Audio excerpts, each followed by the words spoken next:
What's up, guys? How's it going? Today I'm going to talk about knowing your reviewer. It's going to be kind of one of those more open format type of talks, so it should be good. The first thing I think both of us need to do, I'm going to cover both the viewer and the reviewer. And just so everyone is clear, this does cover more than just audio. This covers any reviewer of any kind, but since we happen to be in the audio industry, that's what I'm going to talk about. So, what do you do first? Well, first I think we need to establish a baseline. How do we establish a baseline? What's the first steps? Well, on your side, what I want you to do is look up a product that you already have.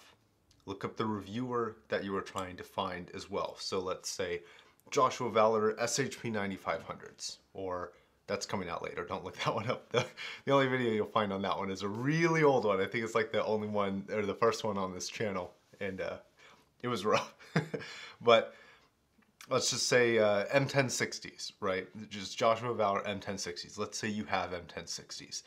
And, you watch that video. See what opinions you agree with and disagree with about my assessment of those headphones. Now, the important part is not to get angry if you disagree with anything. Use that to help you establish your baseline. If I say they're sibilant or bright or something and you disagree with that, be like, okay, well, he hears things at a brighter level. He's more sensitive to brightness than I am. So you can make that applicable to all of the other reviews. So if I take these Hyphamans here and I'm like, these are bright, you can be like, okay, well, does he really mean that they're bright for me, or is he saying that they're bright for him?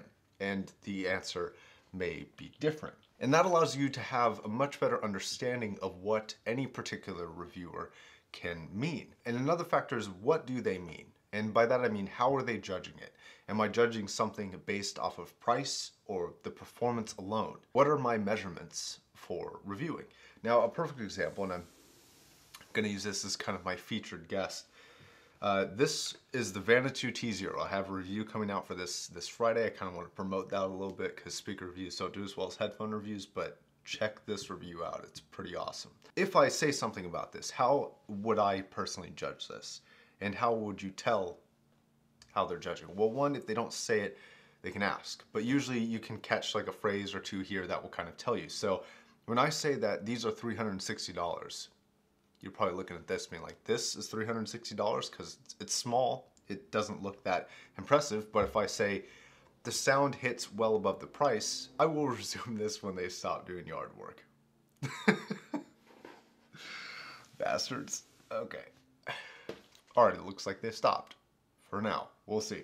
Okay, so if I say that the sound hits well above the price, what that probably means is that I am judging this speaker based off of price.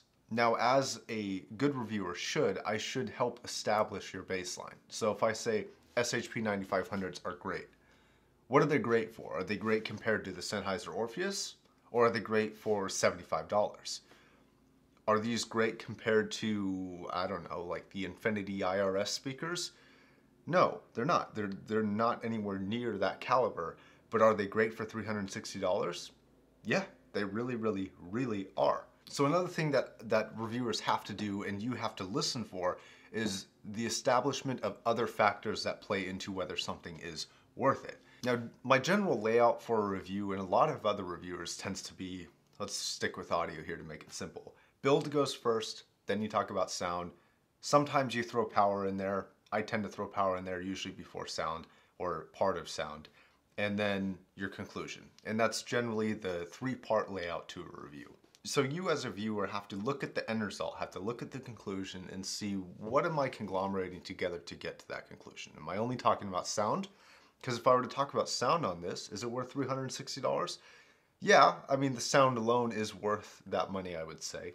But the beautiful part about this particular speaker is the full feature set that is offered on this powered, I'm going to call them monitors because they're really, really good. I know they're not technically considered monitors, but the feature set as well as the sound combined is what makes me recommend this product. Now, like most of this is a two-party system. I have to help you establish the baseline for what I mean by worth it? Is this valuable? Is this something you should put your money towards?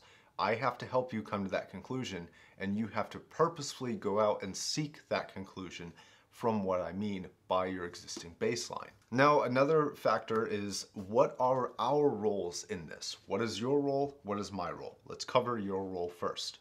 I think there are only really two roles for a viewer. You're either purchasing or looking to purchase, or you're just out there for information. Perfect example of when I'm a viewer. Sometimes I will watch Paul McGowan's videos. Now, Paul McGowan, if you haven't heard of him, he's actually kind of growing right now. I think he just passed 30,000 subscribers, which is awesome. And I don't agree with everything he says, by any means.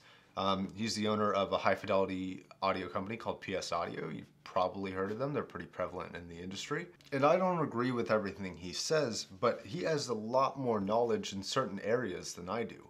So I'm not going to buy any of his equipment. I can't afford it. Some of his things cost $10,000, and that's not an exaggeration. They literally cost that much. I think the lowest price for any amplifier he makes is like $500 for the Sprout. I've heard it's a great product, but I simply can't afford it. Patreon. Shameless self-whoring, nice. But I watch his videos to educate myself, because even though I'm not looking to purchase anything from him, sometimes I will watch Z's, sometimes I'll watch ZMS's, sometimes I'll watch Tyll from Inner Fidelity, and a lot of the times it's simply based off of trying to gather information. So you can disregard my opinion about worth it or not worth it, and you can just look for, you know, what I think the sound sounds like, so that you can talk to your friends. So Josh said this, and Z said this, and DMS said this, and Tyll said this, and Paul said this, and you can kind of conglomerate information and keep it internally in your head and be able to make more informed decisions or discussions in the future. And so that can be an aspiration of yours or any particular viewer. Now, the other aspect is purchasing.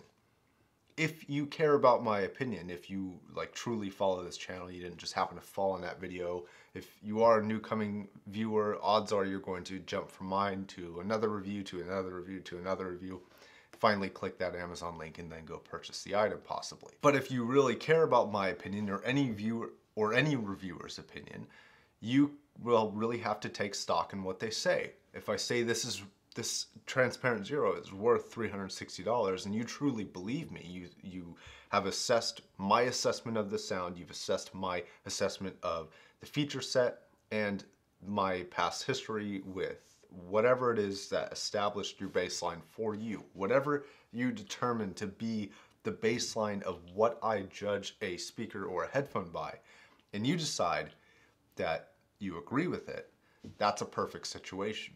Now, my role in all this, or any reviewer's role, is somewhat complicated. And the reason why is because when you're talking to an audience that is random and at will, you are talking to people with very advanced knowledge in the industry and no knowledge whatsoever. And if I'm talking about tonal resonance for 20 minutes in a review, most of the people, you know, or maybe not even most, but a big chunk of that people, let's say 20 to 30%, just for the sake of example, don't know what the hell that is. So I'm talking to the 5 or 10% up top who really know what that means, and maybe like a 50% chunk who have heard the term before, kind of have an understanding, but don't really comprehend it completely. And I'm not meaning to be derogatory. I simply mean that there are different levels. We've all been that beginner at the bottom. As a good reviewer, I have to be able to establish a long-term baseline in terms of, you know, when I say something is the best in several different reviews, why am I saying it's the best? Am I saying it's the best overall? Best imaging, best soundstage, the best desktop speakers, which I'm gonna call these things because of the feature set. Just watch the video. So I have to establish a baseline over the course of many, many, many videos. And a really brilliant example of this is Z-Review. Now, Z-Review is not so great at establishing baselines in a video. He does a lot of referencing other headphones, and there's a large audience out there who haven't tried the headphones that he's referencing. Sometimes you can avoid it. Sometimes you just need to make comparisons, and I do think comparisons can be valuable. But he is very, very good at establishing a baseline of not only characteristics, but how he approaches sound, how he listens to music over the course of all of his reviews. He's very good at being consistent in how he approaches reviews. Going in and seeing a video of his, just out of the blue, you've never seen a video of his before, it's going to be hard for you to really establish a baseline in a video. Now, if you go off and you watch 10, 15 of his videos, you're going to start to understand the baseline. You're going to start to understand where it's coming from. The best reviewer can talk in terms that both apply to the extraordinarily educated and the not educated whatsoever. And that's something that I personally strive for. I never want to mean to be derogatory. If I ever come across that way, I really don't mean to. I'm trying to take the information that I know or think I know and talk about it. I want to take my opinions of these speakers or the hi-fi mins and express them. And I want to be able to establish a baseline over the long term. And the baseline that I most try and establish is trust and transparency. And I don't want to come across like I'm bullshitting, because I'm honestly not trying to. I think that the audience trust is more important than just about anything else. But within a video, I also try and establish a baseline of, how am I judging this? What am I judging it for? What is it good for? What is it not good for? What are my honest opinions about it? What do they compare to, if anything? And that all has to be conglomerated to establish a solid baseline so that a person can come into my review, never seeing anything of mine before, and understand what I'm talking about. And if I'm, referencing headphone after headphone after headphone, that might make sense to some people, but there's a lot of people out there who are really interested in audio, but they don't have the money, or they don't have friends who have these items that they can try. And so whatever I say about them, they're not going to understand. So the conclusion to this: how do you know your reviewer? Understand your role. Understand the reviewer's role. How they establish their baseline, and work on understanding how any particular reviewer and why any particular reviewer says what they say. Because once you understand it, once you have a solid reference point, even if you disagree entirely with someone's findings, but you still understand that they're consistent. Let's say I say everything is bright, right? That might be a character flaw of mine or something like that, or it's just something that I'm really sensitive to highs. Who knows? It could be anything like that. You can take that and make it applicable to all my reviews and say, okay, if he says this is bright, I've heard that, it ain't bright. That gives me an understanding of what he is talking about. So even if you don't agree, it allows you to comprehend. And when you comprehend the reviewer's intentions, why they're saying what they're saying, reviews are their most effective. And this is an awfully serious conversation about something that's not that big of a deal, but it was on my mind. I wanted to talk about it. I wanted to get it off my chest. I wanted to kind of see what your guys' feedback is. So if you have any feedback about, how to improve reviews, what you like in a reviewer, what you think, maybe if you think I'm doing anything wrong, if you think that I'm not establishing a baseline quite like I think I do, then let me know in the comment section down below. I do want to open up a conversation down there and talk about it, and I'd love to discuss with you guys down below. Be nice. All right, guys. I'll catch you guys in the next video. Stay safe. Don't do anything mom would approve of. Peace.